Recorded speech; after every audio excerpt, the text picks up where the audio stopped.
All right, so we're having a cold open contest right here. Yeah. We're trying to create the world's worst cold open I think this prior might be to. Well, not yet. I'm just teeing it up. Will, would you like to start the world's worst cold open? Hey, man, it's freezing in here. Who left the door open? That's good. Pretty good. That's Welcome good. to SmartLess. SmartLess.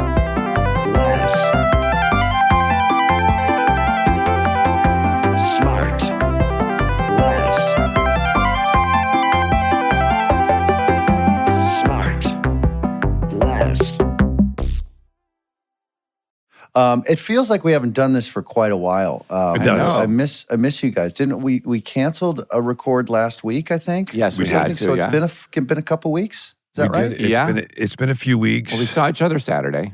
We did. Yeah.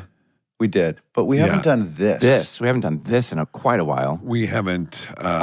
Jay, how's your sty, by the way? Jason's got a big sty in his right it's eye. disgusting. So Are we going wide on this? I guess I can lean into guess we the are. Zoom camera here. There's a little. You know what? It actually looks.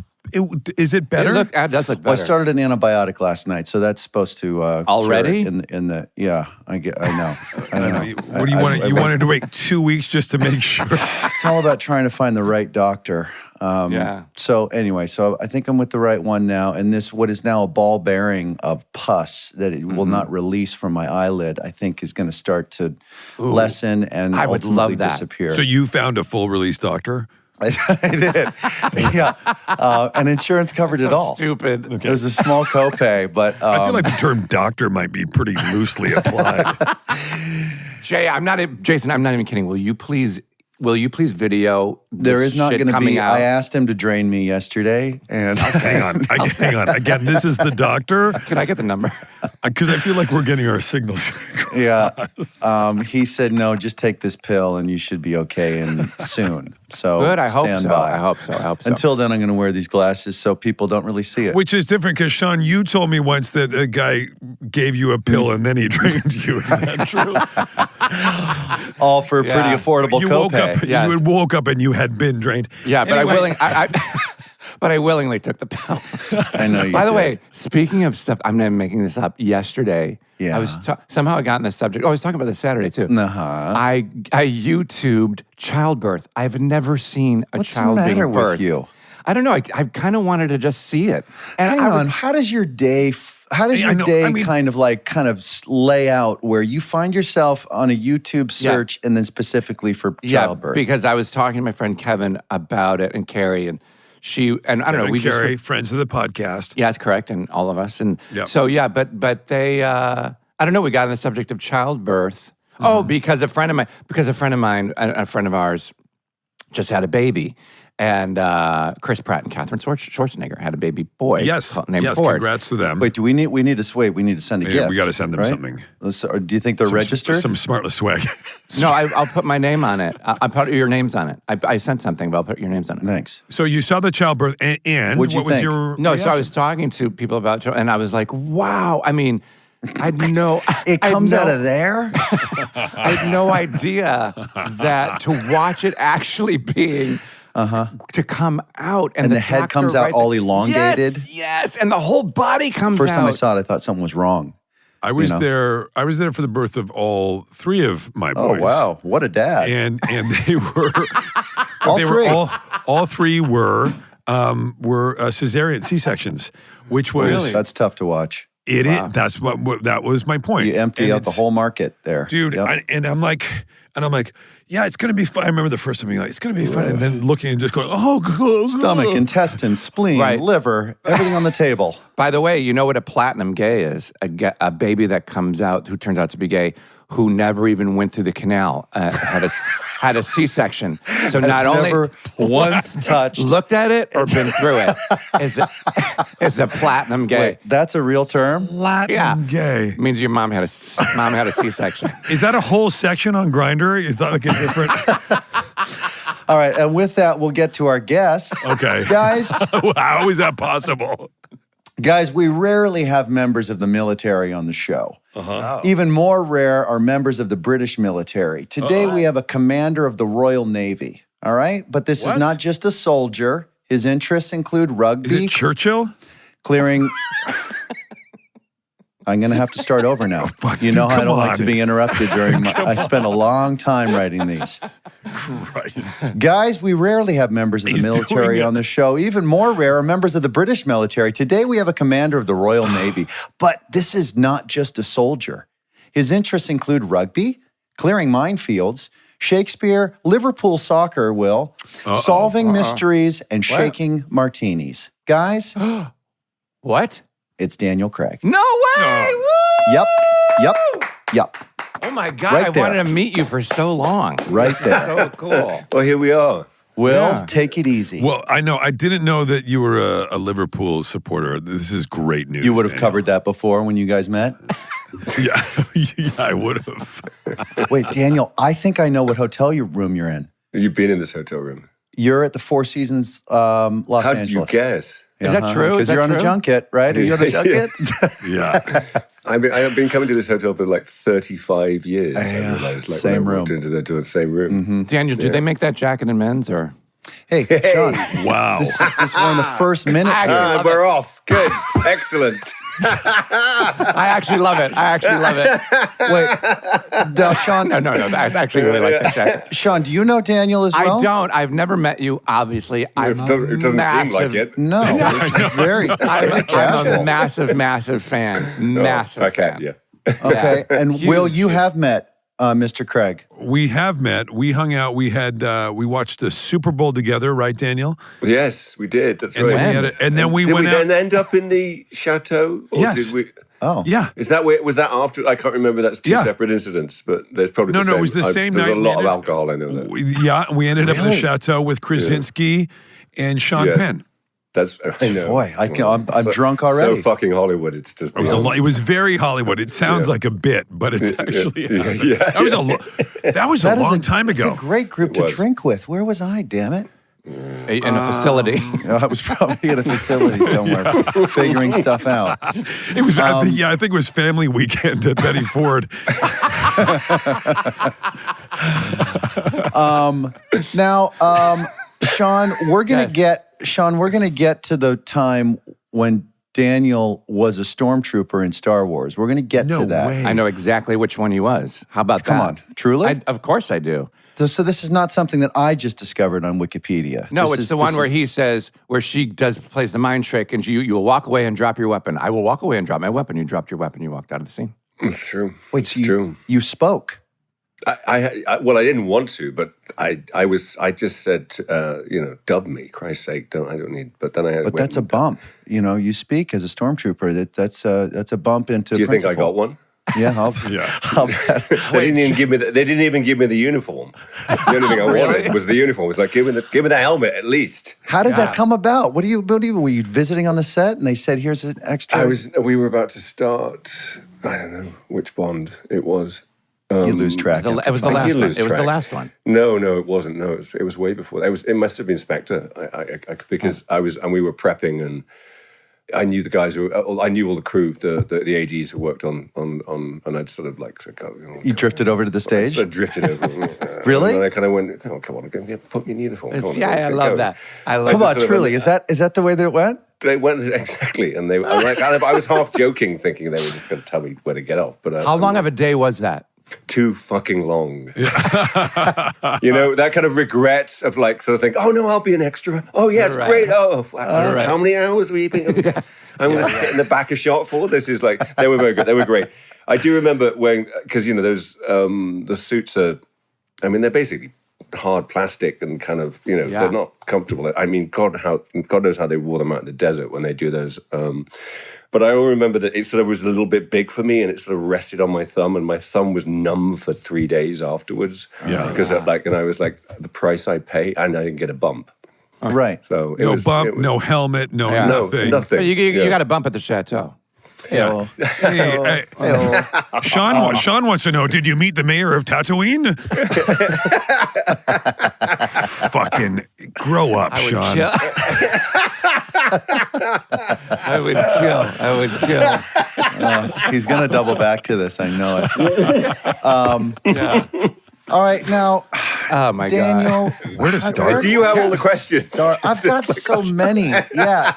And these two just fuck with you and stop you answering the questions. That's the way it goes on This this. is the way it goes. Yeah. You'll be lucky to speak. What happens when, like, the reveal and the other two go, "Oh fuck"? that must happen, surely. Yes. Yeah, It does. Yes. It's happened not out loud. Yeah. Yeah. All right, now let's just, can we, I'm going to qualify this by saying, really I'll funny. bet, I'm going to ask you some questions that you've answered 1,000 times. And I want you to be patient with us because I will. we're dumb people that aren't fully researched. We're not journalists. and We're just terrible we're gonna interviewers. come at you with just dumb Yeah. questions, okay? Why do I feel like kind of I'm being hustled here? Yeah. Welcome to SmartLess. Now, what about, can we start at the beginning? Sure. Yeah. All right. So you're in Liverpool, all right? Yes. And By the way, you got to see Daniel. Picture the scene. Okay, so it's gray. It's pissing with rain. now, was there an influence there? Mom or dad? Mom. Mom was an art teacher. Art teacher. Thank Oh, you. wow. That's cool. And so she sort of exposed you to the arts a little bit. She took you to movies or to plays or whatnot. How did this spark start? Plays were the thing. There was a theatre in Liverpool at the time, the '70s still is, called the Everyman Theatre, which was was kind of a hotbed of talent, as they say, and at the time in the '70s.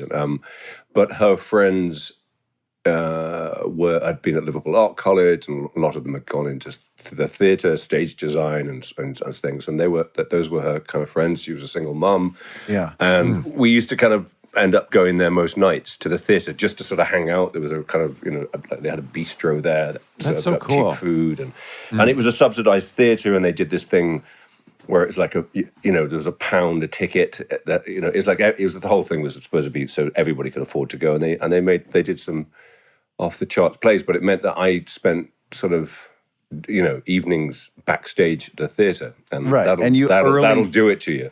Right. Yeah. Well, that's where all the fun happens. Yeah, Yeah. and this is something that Mom really likes. It seems pretty cool, and on and on and on, right? And actors kind of like coming meet actors afterwards. I'm seeing them, and I thought they were gods, and then I just realized they were drunk.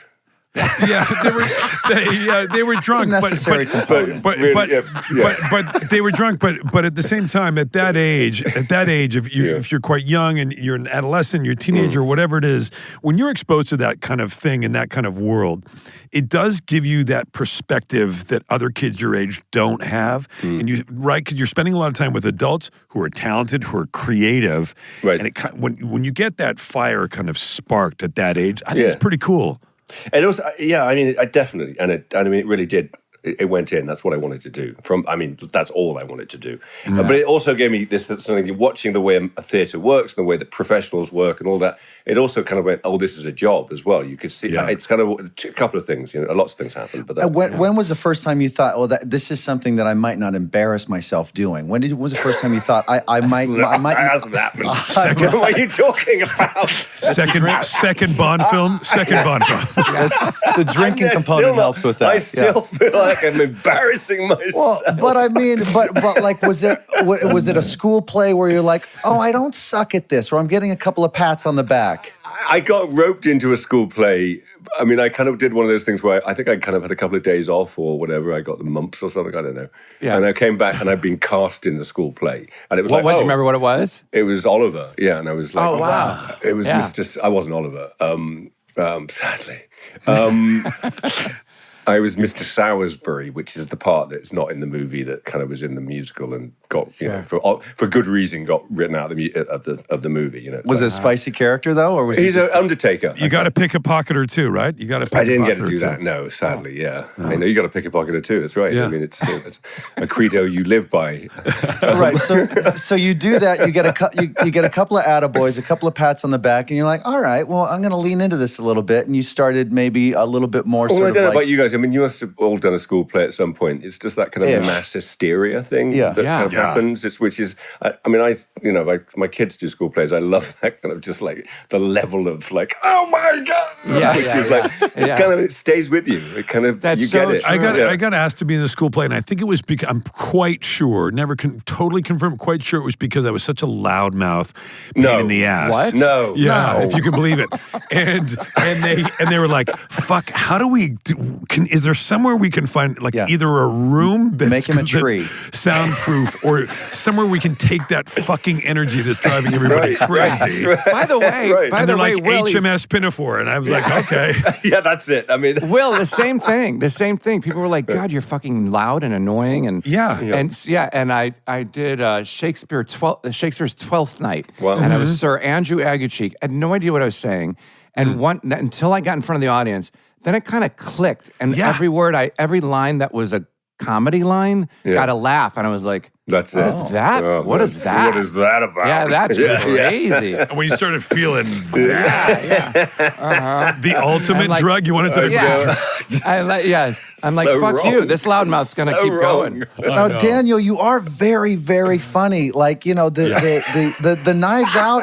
No, the Knives Out stuff is like, I don't know, when awesome, someone says but you're like, very, very, very funny, I can like, am I? no, but but maybe it's because people weren't expecting, because you've done so much incredible dramatic work. So moody for 15 Well, years. yeah, I mean, we do what we get, but like now, are you starting to pursue, raise your hand, get more scripts that are more comedic, and is that something that is exciting to you? Please say yes. I never. Yes. Okay. Yeah. Yes. All right, Yeah. Yes. Why don't you give me the questions and I'll just. he likes to- what the answers. I do build the answer into the The question. answer is always built in, and so then he likes to bring the guest into the inevitable, really interesting yes or no. Is that how we go out on this? I can't wait. 50 questions, yes or no. It's easy. What was Do you want to do more comedy? Yes. I don't listen. It would be like I had a plan. Right. Right.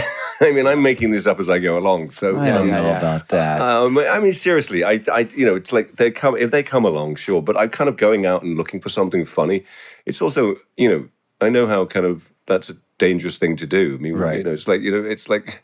Yeah. The first night out, I read the script and I laughed out loud and I went, fuck. Yes, I love that movie. So great that in was like an easy pick. And then, Ryan's, one of the most talented writers there are. And, I love him. he just kind of keeps going and keeps getting at it and keeps getting into it. And this next one's going to be different. And, we've kind of gone, I mean, it's not wildly different, but it's going to be definitely kind of get a different tone to it. Oh, wait, there's a third. There's one you're There's a doing third now? one. We shot it this summer. It's called Wake Up Dead. Wow. Yeah. Wow. So plugging the movie. Yeah. No, please. Yeah, come on. Yeah. Right, but I mean, you say that there's no like that you have some sort of a plan or something, but I would guess that somebody who is approached for something as iconic as Bond, and the kind of intelligence that you have, you probably had some thoughts and some talks with some people about, okay, if I did this, I've got to do this. But if I did this, what I would need to kind of have a plan to how to occupy myself in between those movies and what to do afterwards. And so, which I just fucked up. I don't think so. I think it's kind of perfect, and we're going to get to queer soon, which is a perfect balance. By the way, you didn't need to plan for anything. Well, I guess we're going to get to him right now. Go ahead.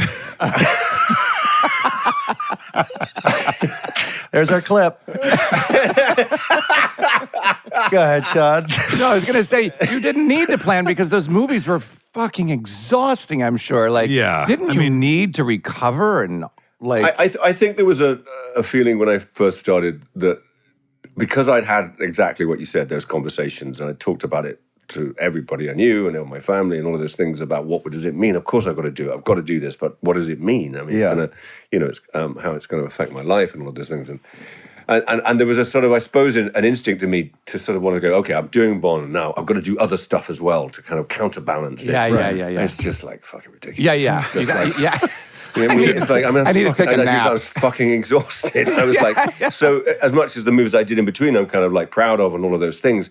I stopped. I just went, let's do this. If I'm doing this, just do this. do this. Yeah. And I don't have the headspace. I don't have the. I mean, I'm going to say something that's going to be. It's not controversial, but I know because the Bond fans in the Bond world is so. Those fans are so vocal and dedicated, etc. But I will say that for me.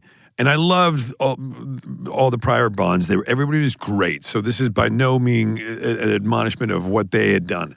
But you were the first Bond who was like a real Hot piece of man's man. Yeah, a hot piece of ass. Yeah. And was tough. You were tough. This is controversial. Where's it getting controversial? Yeah, exactly. Well, no, but you were tough, and because I think that people will go like, "How dare you?" Blah, blah. But you came out and you were like this tough, like you were like a real modern Bond in a way that I thought was really, really refreshing. I loved your Bond films, dude. I really did. Thank you. Yeah. And we will be right back. And now back to the show. My question is, when you were doing the very first one, which I've seen a billion times, I've seen all of them a billion times. I literally could do like dialogue from it. I know it. Okay, go. Give it to me. Stop. Stop. What did you say? Oh, take your hand away from your ear. Anyway, that was the first one. Yeah, Anyway, great, Sean. so thank you. Question. But wait, at what point? that would have been the line I remembered too.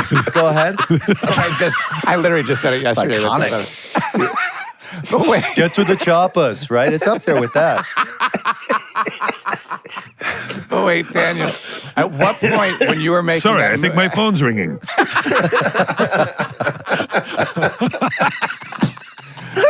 No, that kicked off the whole chase. Get your hand in here. But anyway, so when you were doing that movie, at what point in the middle of the movie were you like, oh God, I bit off more than I could chew. This is really hard.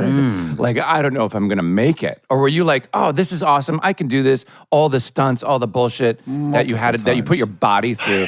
I mean, I was sort of younger, and I'm way too gung ho. Yeah. I was just, I mean, I kind of threw myself. They were saying, the stuff guys were kind of saying, do you want to do? Oh, yeah, I'll do. Yeah, I was like, fuck you, and then we were like, yeah, I know. But I had all this stuff going on. I mean, we started shooting in Prague, in studios there, and then we moved to the Bahamas, and then my agent, which is, was very nice, but then my agent sort of phoned me up and said, you might want to look at the internet, and the internet has just sort of blown up and done this like, fuck him kind of thing. Yeah. Which was like, I remember that. Which was kind of like, and I kind of looked at it all and as like, when the naive days when I used to do stuff like that, like, oh no, I'm going to look at it all and go down that rabbit hole and just chased it all night long and was like, oh my God, that's really intense. And I I then sort of just had this sort of like, I don't know, I just sort of went, well, there's fuck all I can do about that. There's nothing I can do, and we're here, and I know the script's good, and let's have a good time. And if it's a swing and a miss, great. If it's my last one, I'll walk away knowing that I did the best I could. I mean, it kind of it sounds easy to say now. No, but sure. it was like, let's get on with this. Let's do it. I just, And do you think that's sort of that trial by fire of being, because Bond again is so iconic, and by being put in the brightest of spotlights and being scrutinized so much, sort of on social media or whatever it is online, do you think that was were you able to carry those lessons on sort of post-Bond and in your normal, so as you, because we talk about it sometimes about what's the reaction to what people say in social media, and everybody's got a voice and stuff, and everybody kind of puts it in a different place or deals with it differently. How does it affect your life? Do you think about it? I think the fame thing, I just had a complete nervous breakdown after it came out and sort of didn't leave the house for 6 months. But it was that. Really? Really? I exaggerate, but it was a bit like that. I just got like, it was like... Well, it's a level of fame and recognizability that is not something that one deals with quickly and easily. Well, and who do you talk to about it? I suppose you go, I'm going to phone up someone really, really famous. It's like, I don't know what you say. Yeah, or if you talked with a butcher or your friend or somebody who's not working, and they're like, "Oh, boo-hoo, you're James Bond," right? Exactly. Right. Exactly. Right. So where does that healthy level of indifference come from about whether it works or not? And I'm going to still just be me, and if it doesn't, or this fame stuff. Like, did mom give you a good head on your shoulders, or was it sort of were you kind of self-taught? I think I've just got a very, down to earth family who Right. do not shy away from telling me what, a low life I am. Yeah. It's like, and that really helps. And just, coming, I don't know, I'm from the north of England, sort of more kind of like sort of practical, sort of like pragmatic way of looking at life, maybe. I also got into that thing of, very early on, I mean, there's so much. I went to drama school, and there's that terrible thing of drama school is that like 90% of the year don't get to work. It's like that's Right. the attrition rate. And you go into the business, there wasn't social media, so there wasn't another outlet to try and become famous. It was just like, you got a job or you didn't get a job, and mostly people didn't get a job. And I know that somebody gave me a great bit of advice very early on while at drama school, a great director who just said, don't ever, ever, ever get bitter. Don't get... because bitterness is just the thing that it'll just eat you up, because there's always somebody going to get the job over you. There's always somebody going to, and if you kind of look at like, other people in the business with jealousy, then you'll kind of, that'll define you. And it doesn't matter if you then get success, you're still kind of, I get jealous all the time. I'm jealous of every fucking actor out there who gets a job that I'd like. But I admit to it. Yeah, Jealous, right. But that's good. We had the same. We used to talk about it all the time. I remember sort of years ago when people would start to work, and as you say, most of the time, most of us were not working, and somebody would get a good job and whatever. And I always stayed friends with we sort of cultivated the people who were working. Yeah, it's a really good boy. No, they'll always get dinner. Yeah. Well, it was also like we genuinely rooted for each other, and anybody, and sometimes there would be somebody who would come in the group who you could tell was keeping score. And then you would just weed them out, and you'd weed them out, and you'd be like, well, I'm not here. I can't be friends with people who are keeping score. I just can't. I agree. There's enough for everybody. And if you're not in the mindset of rooting people on, then like you say, you're bitter, and then then you're fucked. You're fucked. Yeah. You're fucked. That's why I thought, I just read something recently where you said, and it made me laugh out loud when somebody asked you, who do you think you should pass the torch on to for James Bond? And you said, I don't care. It's not my business. It's like JB, that is sexy indifference. Yeah, somebody else's fucking problem. Oh, that's so great. It made me laugh out loud. So then coming up and starting to do some jobs and kind of starting to make a living a little bit from it, perhaps were there some other, I'm sure that there were some other jobs that you were doing to kind of pay the bills. Actually, really, I mean, I left home at 16. Yeah. I went and joined a thing called the National Youth Theatre in London. So I left Liverpool. Liverpool was like early 80s, as depressed as, I mean, so much, it's come up now and the city's doing great, which is just wonderful. But at the time it was seriously depressed. We had a sort of Trotskyite local council that was hated by Thatcher, who she starved money. I mean, it was like the whole thing was just like, employment was like, I can't even, like 35% or 36%, but it was through the roof, whatever it was. And there was not a lot of job prospects. And I was playing with the idea of joining the Navy. I was playing with the idea, I was doing all those things going, well, what do I do? What the fuck? I do? Plan Nothing B, to do. And there was a thing called the National Youth Theatre, and it did a summer course, and my mother was a teacher, and it was on the board at her school, and she went, this. And I went and auditioned for it in Manchester. I got in, and she sort of kicked me out the door, and she went, you got to go, go. Wow. And it was partly her ambition, because actually she'd got into RADA, which is, the kind of top sort of drama school, certainly of those years, when she was 17, 18, and there was no money to go. There was this, there was like, because it was, the family just didn't have the money. So she didn't tell me that till about 10 years ago, actually. Wow. So her ambition for me was just to get going. She must have been absolutely thrilled with your success and just the arc of your success too, yeah? Yeah, I mean, I think so. Yes. Yeah, that's awesome. Yeah. Awesome. And awesome. and also, and when you say the arc too, because you earned it as well. Like you Yeah. you really Oh, there she And, is. Is that your mom? Look at that. Hey. we already tipped her, by the way. Don't. Yeah, we got this. We got that. Listener, he just had some food delivered. I got to have a bite of this. I'm Go sorry. ahead. We Go during these nuts. things. Yeah. Go nuts. Enjoy. So this is a perfect time for me with a long-winded question here, so you can chew.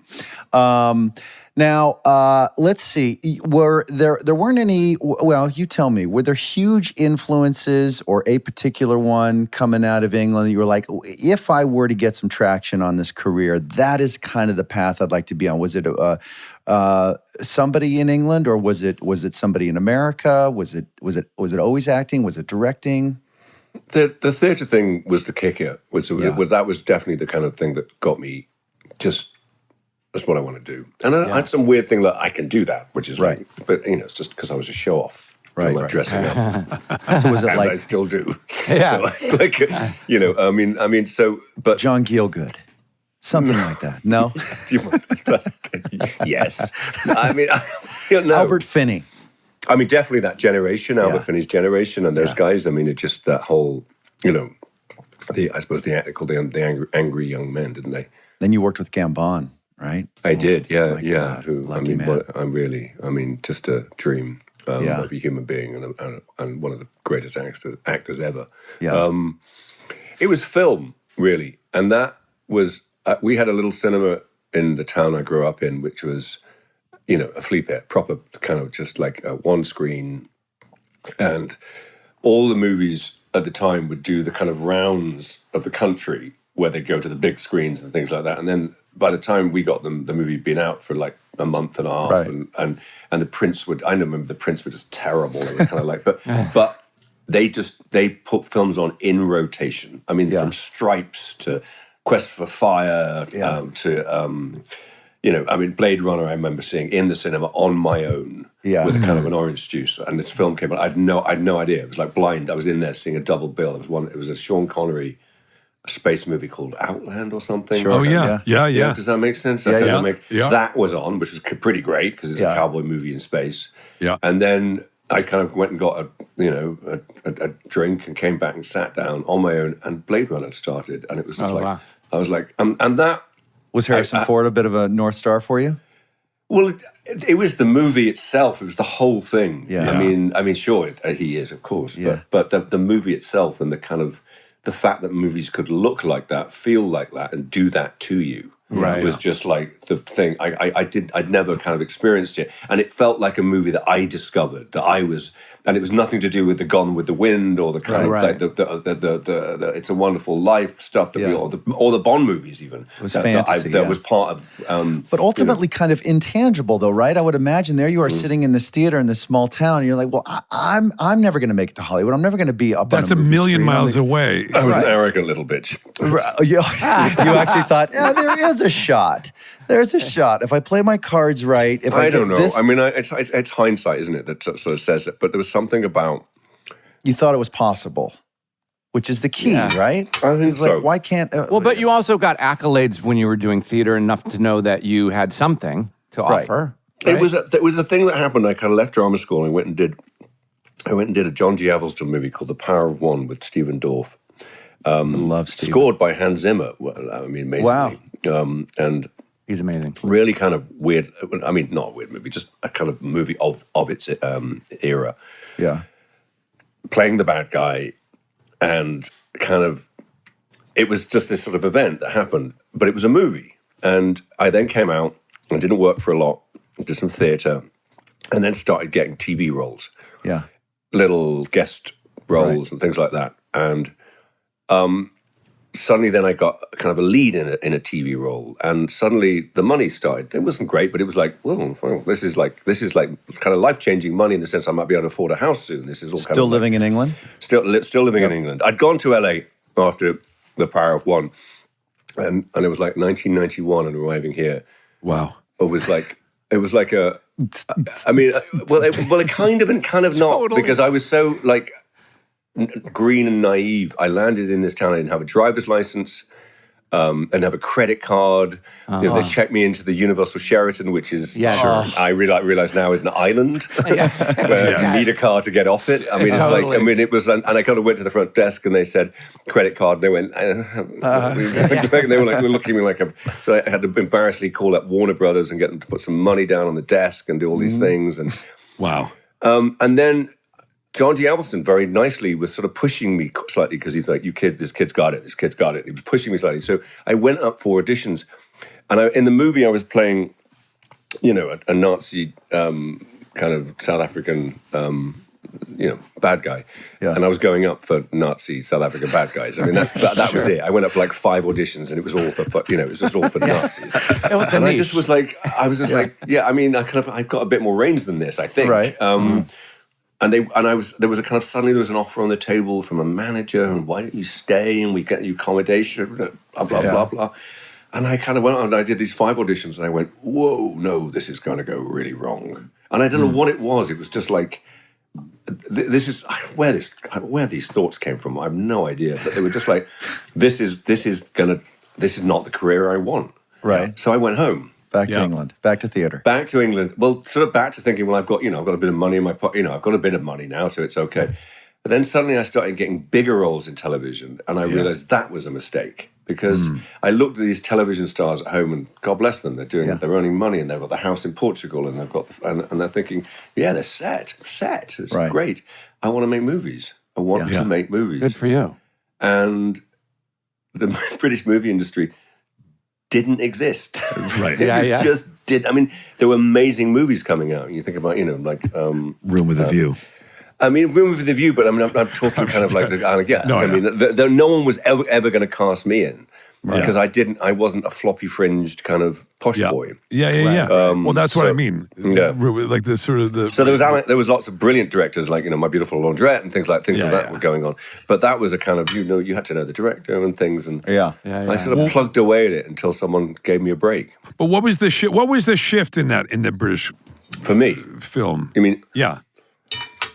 I did a film called Love Is a Devil. And that got some traction for you? It's as these things do. And I say this to kind of young actors who talk about kind of, you know, I want when the break comes and, you know, I'm going to do this thing. And, you know, it's like believing producers say, this is going to be good for you. This is going to be good for you. It doesn't happen like that in the industry. It's tectonic. It's like, it rolls around. You get the break, like someone comes and sees you in something or sees you in something. A year later, they might go, let's get that guy. Right. And you can't rush these things. So I did things and I just kept on going. And eventually sort of momentum started happening. And then I don't know what went down. I did a TV series and then Road to Perdition, like, you know, Sam cast me in Road to Perdition, and then Munich. Now, did you know Sam Mendes before that? To say hello to. Yeah. But then when you auditioned, I'd imagine that was an audition, not an offer. It was a friendly face in the audition room. Which I blew it. You did? Blew it, yeah. No, not a good audition. Oh, come on. Terrible audition. Did you apologize after your audition? As you're leaving, I'm so sorry you had to see that. Good luck with the project. Oh my God. That's my go-to. Yeah. But it works. Sometimes it works. Sometimes it works, yeah. Uh-huh. No, I was supposed to have sort of learned this Chicago accent, and for some reason I didn't. And for the audition, he hadn't offered it to me, but he'd sort of said to me, we really want you to play the part. And I thought, well, that's an offer. And they said, no, you've got to fly out to Chicago and audition. I was like, oh, really? Yeah. So I didn't really do enough work on the part. And I kind of did this terrible reading, and he sort of went, stop, you've got the job. Oh, I don't want to see anymore. I kind of battered him down with terrible acting. It's a ploy. All right, so then you're on set, and you're working with Tom Hanks and Paul Newman and being directed by Mr. Mendes. Did you get winded? Or was it just sort of like, yeah, this is it's about time. And this is what I've been trying to do. I've been trying to avoid the other stuff, and now I've landed in the sort of the lane I want to be in. Yeah. A little bit. I mean, combo? I mean, I kind of, yeah. I mean, I felt like terrified and all of those things, but like, you're here now. Right. You better fucking, You better deliver. you better deliver. Because And did you find that you had a gear that you didn't know that could kind of boost you up, and so you didn't have a panic attack, and you held your own? Yes. I mean, I suppose what it was, what really calmed me, when it boils down to it, you're on set with one of the greatest living actors of all time, And Paul Newman.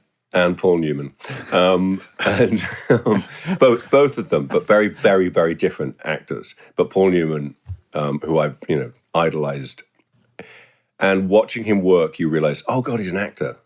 Yeah. And it just that sort of like that in itself was like I can't talk to him about. He wanted to talk to me about racing cars. I was like going 4 wheels. I mean, because like he was like talking about like.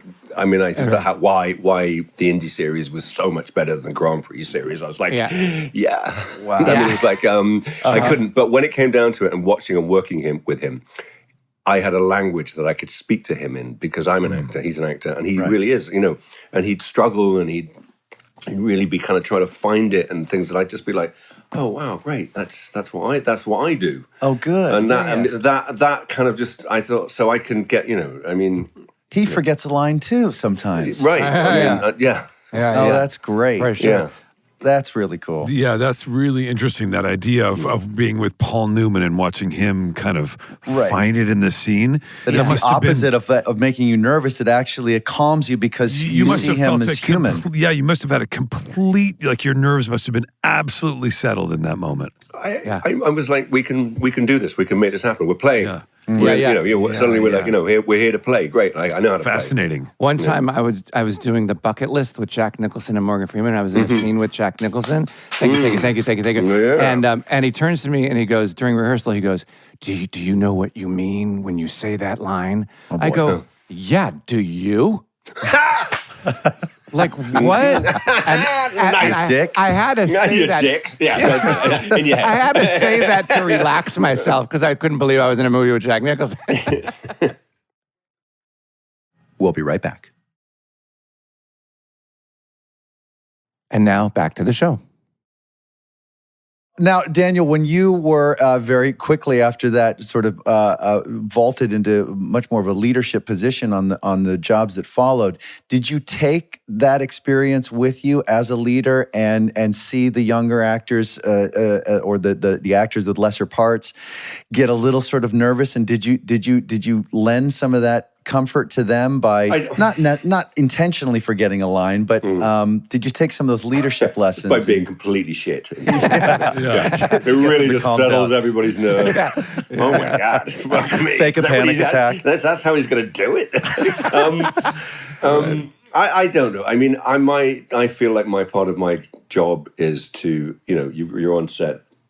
I love being around actors. I love being, it's fun. It's a lot of fun. Yeah. And if you have somebody who is, there for a bit, short day, I have a thing. It's like, it's like my favorite movies. It's those small parts that zip out that make the movie. Sometimes it's like you encourage them to be the best they can because it's like.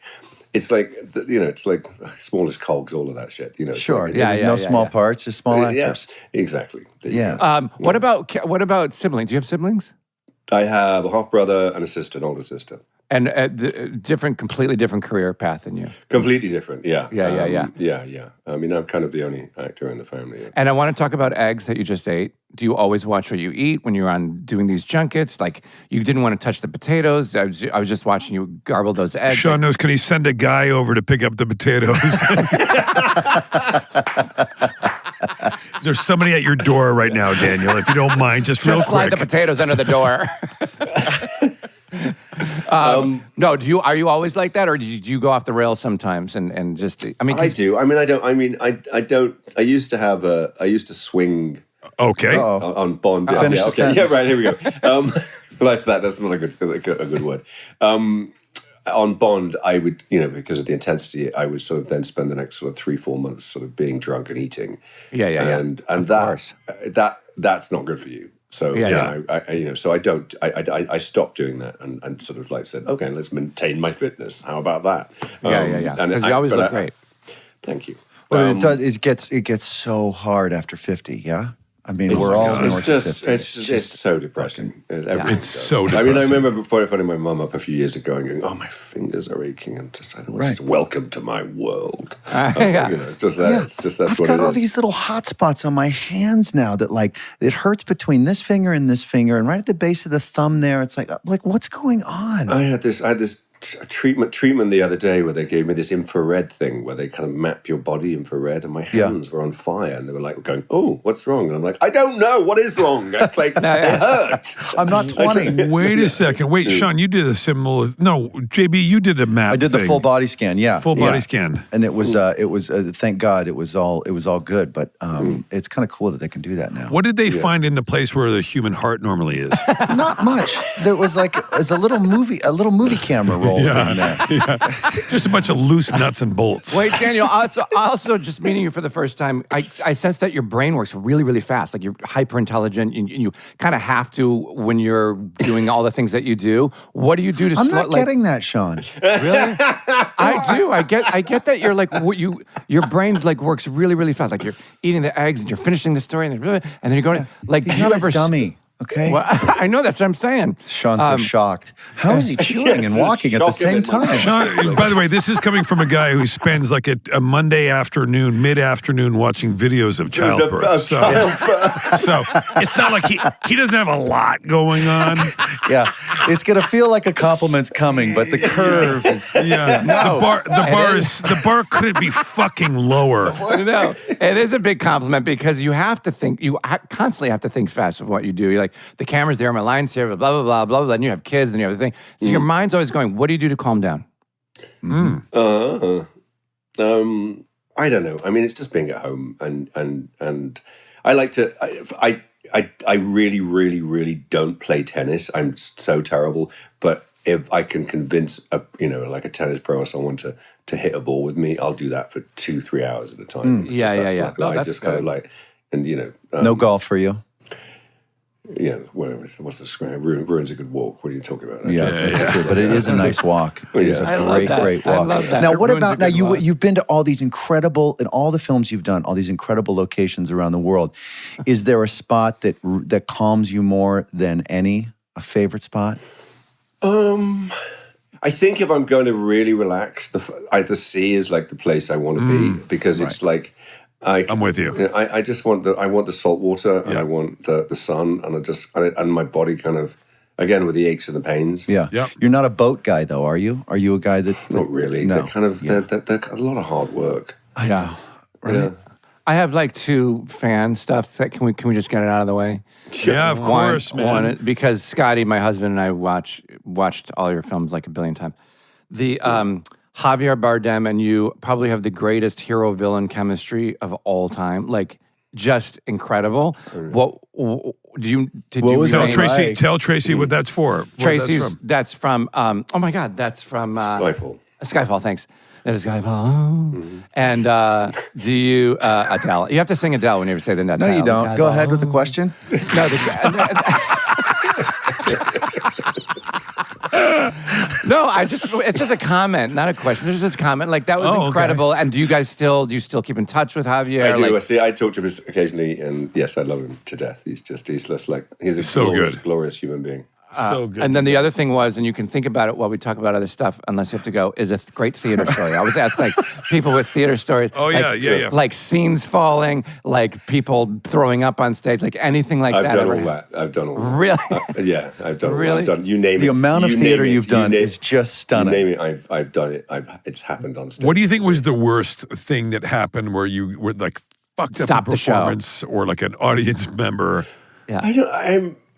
I haven't. It hasn't. I mean, I've been at the theatre when it was actually Liev Schreiber was doing what they doing View from the Bridge, but where literally someone had an attack, and Liev actually got to say, "Is there a doctor in the house?" I mean, it's like, I was like, wow! It's like, and there was A real and thing. The guy was fine, and it was all good. Oh, It's kind wow. of like, they stopped the show and did. Yeah. So the amount of work that goes into doing theater at the level that you've done it and that Sean just did, Is it? I'm sure you can't compare that to the kind of rigor it takes to get through a huge film. But is it somewhat comparable? And if so, which do you prefer as far as what takes most out of you? I think a movie takes the most out of you because I think it's a 7-day-a-week job. It's not that you can't there's no day off really because there's always something to do on whatever. Either you're doing a 5-day-a-week or you're doing a 6-day-a-week. You've got to kind of, you're either rehearsing something or you're studying something. Or so there's the intensity of that is like, there's nothing. And a play, once it's up and running, gets its own kind of momentum. I mean, if it's an emotionally difficult play, then obviously it's kind of like it gets, but you sort of tend to be able to kind of like spend the day not thinking about it. Then go and do it. Do you see yourself staying on screen until you're old and gray and in the ground? Or would you like to sort of throttle back and just have the last section of your life, whenever that starts, just on theater? Because that's something that I kind of fantasize about. It's just like moving to New York and simple life, becoming a theater actor and just like riding my bike to the theater. It's very attractive. Yeah. Right? Yeah. I mean, I don't know. It depends how big the bills are, isn't it? Right? Yeah. Oh, that's true, right? Back to the TV stars. Yeah, exactly. Well, I mean, right. So, I don't know. I did work with Gielgud. Yeah. I worked with Gielgud on 2 jobs. He was actually in The Power of One. I played the headmaster at this school, and I did have a scene with him, but I met him. I met him round the back of the set because I'd gone round to have a cigarette back in the day when I smoked. And there he was, smoking. And he kind of went, "Oh, don't tell anybody I'm not supposed to be smoking." And I was like, we had a cigarette together and had a chat, which was like, And then I did Elizabeth about 10 years later. And he must have been well into his 90s by then. Wow. And it was kind of, why is he working? Right. Because his boyfriend liked diamonds. I mean, it was kind of like he was that was the response. He was wheeled in, and I kind of thought I had the scene with him just to sort of like, he was playing the Pope and I was playing this Jesuit mass murderer. Yes, easy role. And I kind of went and sort of to take care of him. My instinct was to sort of, "Hello, sir, how are you?" Right. You probably don't remember we had a cigarette together, Of course, he didn't remember. But he was like, I could see the age, and it was like, oh my God, wow, he's really kind of, is he going to be able to remember his lines? The board went on, bang, Just showed up. Yeah. like the back went up, and he was just like, and he did the scene like, and it was like, oh my, blew everybody away, and then kind of went back, and it was like, wow, that's, and I kind of was like, that's amazing, but I was also kind of like, I don't know if you've ever ridden a horse in a movie. They have, they have to retire movie horses because they learn the board, they learn. When the slate comes in and they hit it, whack, it's time to go. Yeah, so I've sat on horses that are kind of like that, because I don't ride very well, so stick him on that nag, because it's like, and they're kind of like there, and they're trying to pull its head up, trying to look cool, and it's just like looking like it's going to die, and they put the board on, and it's like, oh my God, Jesus Christ! And they have to retire these horses, and I thought, oh my God, you're a film horse. That's kind of what. Do I want to turn into a film horse? Wow. When that board goes on, oh yeah, here we are. Yeah. Right. But at the same time, I mean, there's a little bit of sort of wisdom in staying active in that way is part of the reason that he was able to stay, be alive into his 90s. I mean, maybe do a crossword. I don't know, but because otherwise he's in Portugal, right? Playing. No, totally.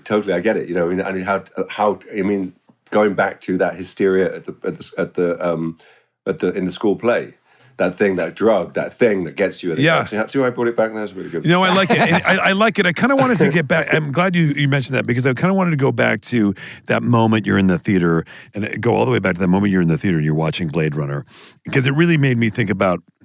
I was going to bring this up before and I was going to ask you guys, what is that thing? What was that sort of that seminal moment in your life? What was the film, the book that you read? And do you go back and still, because I have found now that I'm in my 50s, I'm now re-looking for moments like that where I get inspired. I'm reading a book right now that I was... midlife crisis. It is a midlife crisis. Believe me, I should be wearing a fucking hat the last 10 years that said, ask me about my midlife crisis. Yeah. But and yes, I had a Porsche, obviously, and I've had, but all all of that. Have you guys had those moments? Do you remember being young and a book or a film or something? Yes. You went like, Mine is 11 years old. I was 11 years old. My brother took me for my 11th birthday. My brother Kevin took me to go see E.T. And I was 11 years old, and everybody in the theater was crying, as they were at the end. And I said to my brother, I said I'd give anything to be him. And my brother thought, like, the fantasy, like, oh, Elliot, to have a friend like E.T. And I go, no, I'd give anything to be Henry Thomas, who played Elliot. the actor. And my brother's like, the actor? And I was like, yeah, to make people feel that? Yeah. That would be amazing. JB, anything? Do you remember a moment you were inspired by something? Matthew Broderick do Brighton Beach Memoirs on Broadway. I think I was like 15 or something, and I could have gone. There was a fork in the road. I could have stopped doing what I was doing, but I saw him do that, and I just had such a good time. And I was like, oh, I want to do that. Keep doing that. Yeah. Yeah. For me, it wasn't even singing. For me, it was, I was 17. I remember this so clearly. And I read On the Road by Jack Kerouac. And it sounds so cliche, but I was like, you can get out into the world? And that was actually spurred me to go, I can move to New York. And I moved when I was 20. And it was like, yeah, fucking Kerouac. That's what Where did you grow up? In Toronto. Oh, right. In Canada. And you're like, that's what you do. If you want to be out in the world, you got to get out into the world. And that really spurred me on for the rest of my life, I think. I love that. Daniel, what's going to happen with you for the rest of the day? And by the way, we're going to talk about Queer. I want to hear a little bit about Queer. Yeah. So Queer's out December 13th. You read the script. You think immediately. Do you think about the character? Are you thinking about that incredible director, Luca Guadagnino? Or what? What's going through your mind? Was it all a of quick that, yes all of or yeah? Yeah, all of that. That's like, I mean, I wanted to work with Luca. I think he's just a really incredible, just exciting kind of out there director who's just pushing it. But so it was a pretty quick yes. Totally, yeah. Yeah. And the script, was, getting offered a really complicated, interesting, funny, sad human being to play. Yeah. I can't wait to see it. I I'm know. so excited. I know. Me too. Yeah. Me too. Congratulations on that. Yeah. Thank you. Yeah. All right. You're done. You've done great. Yeah. Now you can get your cold eggs there. I'm very sorry. That's all right. I'm just not going to eat the potatoes in front of you. Sean will be here soon. But that's my personal. I've got a problem with that. But I'll take them off your I hands. have to go into a dark cupboard and eat potatoes. Wait, Daniel, how like do you live in the UK? I do. I lived in New York. I lived in New York for nearly 20 years. 15 years. But moved back to London this summer. And do you love visiting LA, or you're like, I'm in, I'm out? Yeah. I mean, it's kind of it's love hate. It's all that thing. It's like I do love this, and I love California, and I went to the desert for a couple of days before I started this to get some kind of nice R&R. Good. Yeah. And it's like there's no place like this on earth. And then I want to go. And then I want to leave really quickly. Yeah. Now, dude. Last question. Do you still follow Liverpool at all? Or yes. You do. Yeah. I do. Yeah. Religiously. Yeah. Yeah. Same. I don't get to many games, but sadly, now I'm back in England. I'm hoping to get. Let's come in the new year. I'm going to come over there. Let's go to a game. Let's make this. I would really like that. Okay. Great. Yeah. I really like that. Daniel, thank you so much for doing this, pal. Thank you. Enjoy your day. Yeah. Thank you. All right, buddy. Bye. Take care. Thank you. I don't know how to stop this. Slam it. There you go.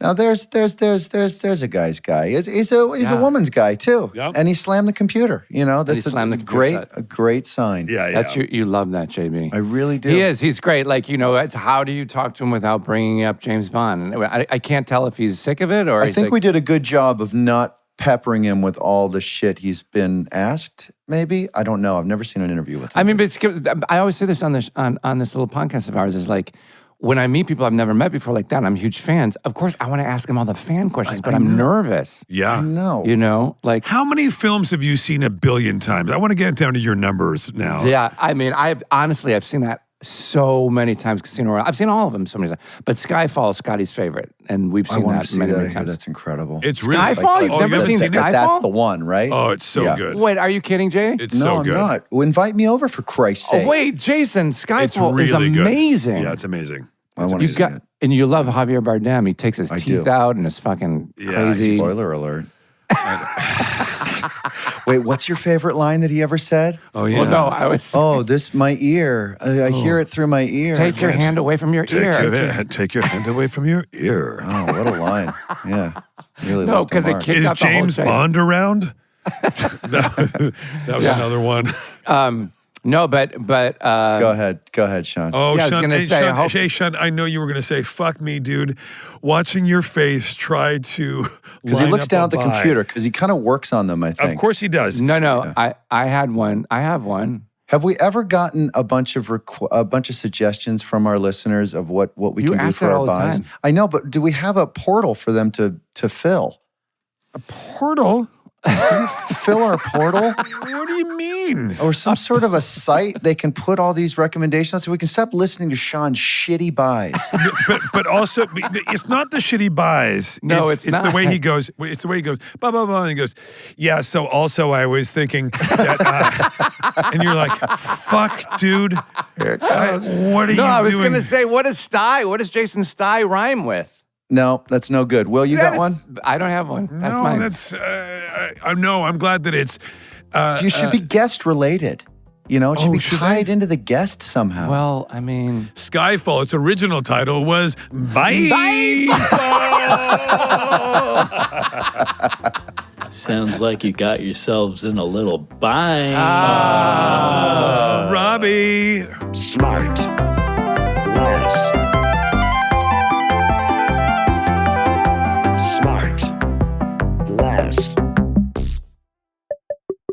SmartLess is 100% organic and artisanally handcrafted by Bennett Barbaco, Michael Grant Terry, and Rob Armjarf.